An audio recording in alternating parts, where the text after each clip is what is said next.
Representing the voice of all the graduates is Mr. Michael Tababa, Bachelor of Science in Information Technology, summa cum laude, who is privileged to deliver the valedictory address. Send him upstage for encouraging applause of welcome.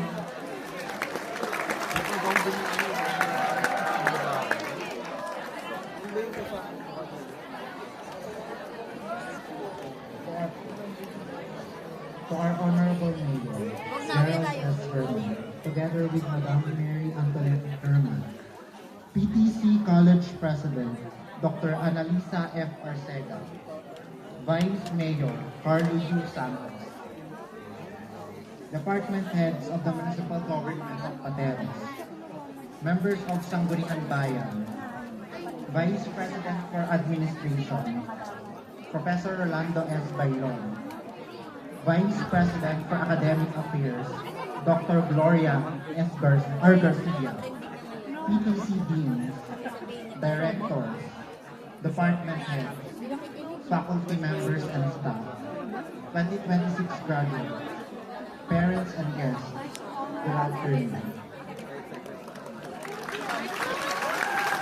I am greatly honored to have this opportunity to stand before you today. To be honest, this is all very new to me. I've never addressed a crowd as big as this before. With your indulgence, allow me to share the story that changed the way I look at success in particular and at life in general. A few weeks ago, my phone kept buzzing. Friends forwarded me messages from our group chat. The college registrar also messaged me to check my email. My first thought was, what have I done? Anxiously, I opened my inbox. That's when I found out that I'm the recipient of the Summa Cum Laude Award. I was surprised, not just with the elite news, but also with the realization that the email has been sitting there for 2 whole days while I was busy working. This prompted me to introspect.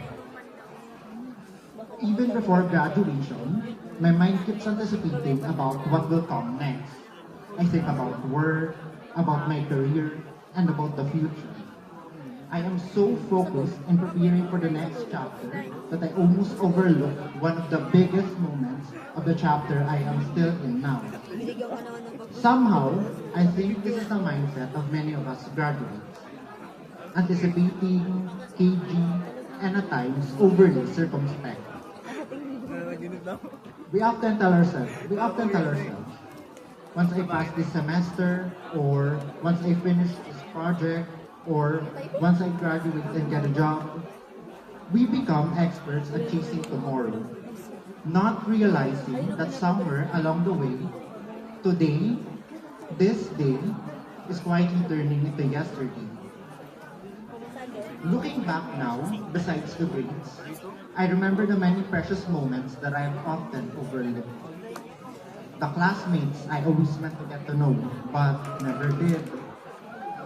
The friendships that never happened, because I thought there would always be another semester. The lunches I skipped because I was busy chasing deadlines. The messages I never replied to, because I thought they could wait until tomorrow when I am not busy. This tomorrow never came. I spent so much time looking over the horizon that I forget to admire the ground beneath my feet.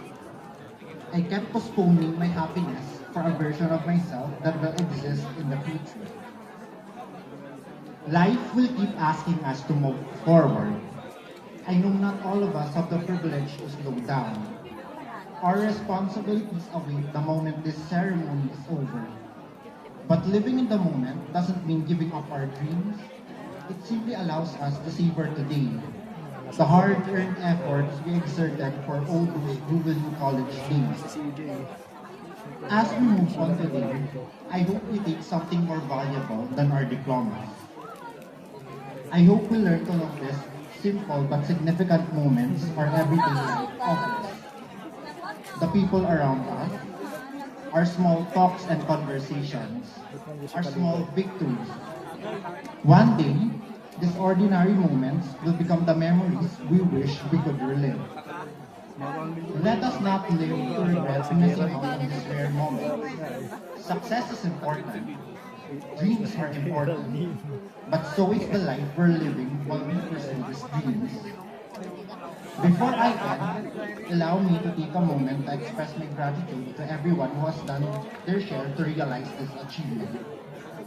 To Pateros Technological College, thank you for giving us a place to learn, to grow, and to discover who we are beyond the classroom. To our professors, faculty members, and government officials, thank you for your patience and your guidance. Thank you for believing in us even at times when we doubted ourselves. Every lesson you taught us will go far beyond the lectures and the grades. To my classmates and friends, thank you for making this journey fun and remarkably meaningful. Thank you for all the late night meetings, the group projects we completed, the laughs we shared, even at our silliest groups, the struggles we overcome, and the memories we created together. You made college life more than just earning a degree. You made it an experience I always cherish. And finally, to our families, thank you. Thank you for every sacrifice you made so we could stand here today. For every word of encouragement, for every prayer, for every act of love, and for believing in us even when we struggle to believe in ourselves. This achievement is just as much yours as it is ours. None of us made it here alone. Today's celebration belongs not only to us graduates, but to every person who helped us become who we are too. To all my co-graduates, let us continue chasing our dreams with our minds eager for every life's adventure, with our hearts magnanimous in victory and in defeat, and with hands ready to serve our fellow men. This is our calling. This is our brand as graduates of PTC. Proficient, technologically competitive, and compassionate. Congratulations, class of 2025-2026. Thank you, Mr. Caballa. Graduates, you are now obliged to pledge your loyalty